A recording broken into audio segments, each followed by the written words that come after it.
United স্টেটসের Maryland থেকে সম্প্রতি একটি ভিডিও ভাইরাল হয়েছে। আপনি মানেন বা না মানেন, কিন্তু এই ভিডিও এখানে তুমুল আলোচনার জন্ম দিয়েছে। এই ভিডিওতে একজন কপকে কোনো এক মহিলার সাথে হাতে নাতে ধরা পড়তে দেখবেন। আমাদের এটা বলার কোনো দরকার নেই যে এই ভিডিওতে কি হচ্ছে। কপের এই ভিডিও ভাইরাল হয়। এরপর prince Georges county police department একটি ইনভেস্টিগেশন শুরু করে এই কপের বিরুদ্ধে, যে ওই মহিলার সাথে এরকম কাজ তিনি আসলে কেন করেছেন। কিছু লোকের জুয়েলারি এতটাই পছন্দ যে তারা জুয়েলারির দোকানে চলে যায়, তাদের পকেটে দাম থাক বা না থাক। স্যুট বুট পরা এই মহারাজকে দেখে ধোকা খাবেন না, কারণ সে এখানে পয়সা দিয়ে নয়, বরং ধোকা দিয়ে জুয়েলারি নিতে এসেছেন। সে প্রথমে তার ব্লেজারটি সামনের কাউন্টারের ওপর রেখে দেয়, তারপর অপেক্ষা করতে থাকে সঠিক সময়ের জন্য। যখন এখানকার স্টাফ এদিক সেদিক ব্যস্ত দেখতে পায়, তখন ওই স্যুট বুট পরা দুলাভাই সামনে কাউন্টারের নিচে রাখা 6টি সোনার বালা চুপিসারে চুরি করে নেয়। এর চালচলন দেখে মনে হয় না যে সে একজন পেশাদার চোর, কিন্তু তবুও ভালো জিনিস চুরি করেছে সে। এখন এই ভিডিওতে কালো চশমা পরা এই আন্টিকে দেখা যাচ্ছে তারও জুয়েলারির শখ আছে, কিন্তু চোখে লাগানো কালো চশমা দেখে বিভ্রান্ত হবেন না। বাস্তবে আজ ইনি সবার চোখে পট্টি লাগাতে এসেছেন। প্রথমে তিনি দুটি জুয়েলারি বক্স দেখার জন্য নিজের সামনে রাখেন। এরপর তিনি একটি বক্স বন্ধ করে দ্বিতীয় বক্সটি তার উপরে রেখে সেগুলো তার কোলের উপর রেখে সেগুলো দেখার অভিনয় করেন। স্টাফের ধ্যান যখন অন্যদিকে, তখন উনি খোলা বাক্সটি আবার কাউন্টারের উপর রেখে দেন এবং বন্ধ বক্সটি নিজের শাড়ির ভিতরে লুকিয়ে ফেলেন। বাহ আন্টি, আপনার জবাব নেই। সত্যি কি চমৎকার কাজই না দেখালেন। একটা সময় হয়তো আপনি নিজেকে সিসি ক্যামেরা থেকে বাঁচাতে পারবেন, কিন্তু এয়ারপোর্টে কাস্টমসের হাত থেকে আপনি একদমই বাঁচতে পারবেন না যদি কোনো সন্দেহজনক জিনিস নিয়ে আপনি ভ্রমণ করতে যান। যেমন এই বেচারাও বাঁচতে পারেনি।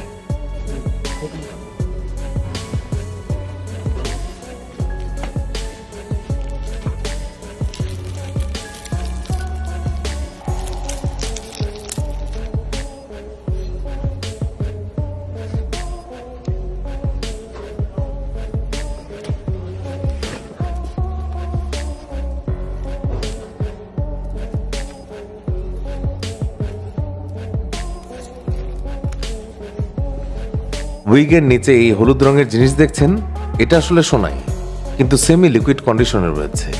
আর এই সামান্য পরিমাণ জিনিসের দাম 30 লাখ রুপি সমমূল্যের। এখন বলুন, কমেন্ট করে কি বলতে চাইবেন। দিল্লি এয়ারপোর্টের কাস্টমস ঠিক এইরকম এক ধূর্ত লোককে ধরেছিল, যে দুবাইয়ের মুদ্রা স্মাগল করতে যাচ্ছিল, কিন্তু আর সফল হতে পারেনি। আসুন দেখুন এই ভিডিওটি। ये क्या निकला बताओ? मैं नहीं जानता। कितना पैसा है? मैं अपने बच्चे की कसम खाता हूँ, मैं नहीं जानता था। मैं एक बार नहीं 10 बार कह रहा हूँ, मैं नहीं जानता था। कैसे छुपाया? अरे तुझे सब पता है, लेकिन ये मैं नहीं जानता था।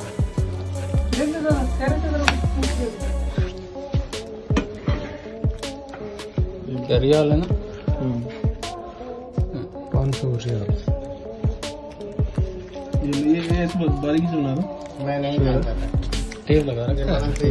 मैं नहीं जानता। डबल डस्ट पैकिंग है।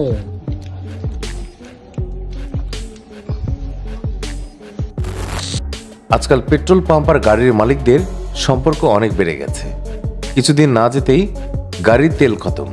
তার উপর তেলের জায়গায় যদি আপনাকে পানি ঢেলে দেয়া হয়, তো কমেন্ট করে জানাবেন এই ব্যাপারে আপনার কি বলার আছে।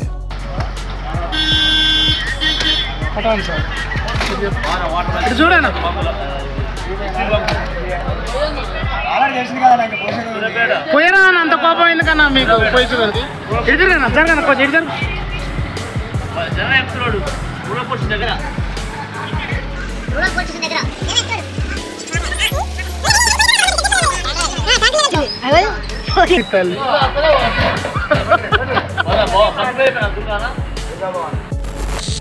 এই ধরনের ভিডিও বিশেষ করে ভদ্র মহিলাদের জন্য, আর বিশেষ করে তাদের জন্য যারা সোনা পরিধান করে বাইরে যান।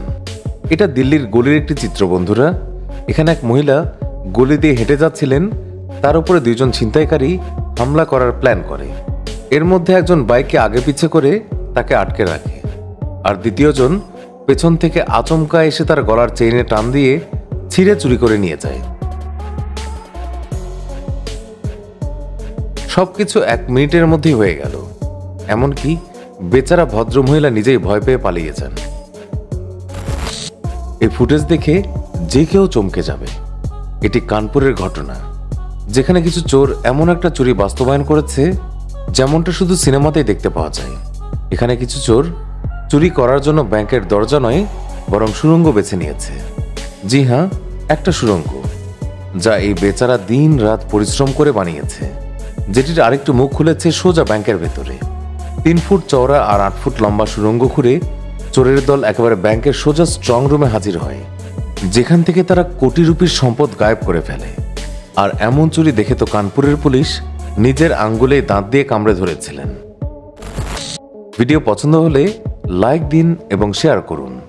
আর এরকম আরো ভিডিও দেখতে চাইলে কমেন্ট করে জানিয়ে দিন কোন ভিডিওটি সবচেয়ে বেশি ভালো লেগেছে। পরবর্তী ভিডিওতে দেখা হচ্ছে। ভালো থাকবেন। ধন্যবাদ সবাইকে।